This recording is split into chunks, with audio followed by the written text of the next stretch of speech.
Ada gelombang investasi besar dari Tiongkok ke Indonesia, Yula,2 miliar pada paruh pertama 2025. Kenapa dana sebesar itu pindah ke sini? Yuk kita kupas. Investasi dari China dan Hong Kong ke Indonesia meningkat 6,5% YoY, menjadi US$8,2 miliar di semester pertama 2025.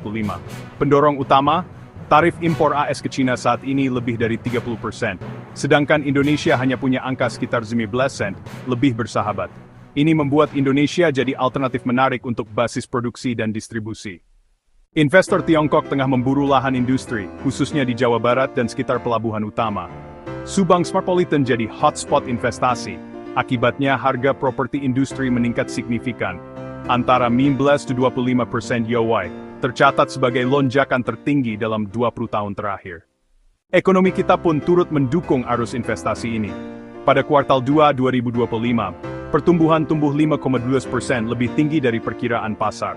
Kombinasi tarif lebih murah, pasar domestik besar, tenaga kerja muda, dan stabilitas ekonomi membuat investor makin yakin memilih Indonesia. Di sisi lain, ada tantangan yang belum selesai, regulasi yang masih lambat, rantai pasok yang belum terintegrasi penuh, serta kekhawatiran atas perubahan kebijakan fiskal pemerintah saat ini. Ini artinya meskipun investasi meningkat, manuver strategis harus hati-hati agar tidak justru menciptakan ketergantungan atau ketidakseimbangan ekonomi. Intinya, gelombang uang dari Tiongkok ini bukan sekadar soal tarif rendah. Ini soal relokasi strategis industri global yang tengah bergeser. Buat kamu yang investasi di sektor properti industri, logistik, atau manufaktur, ini momen penting untuk diwaspadai.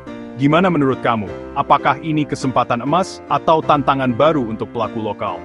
Tulis opini kamu di kolom komentar, dan jangan lupa subscribe untuk update tren investasi dan bisnis terkini.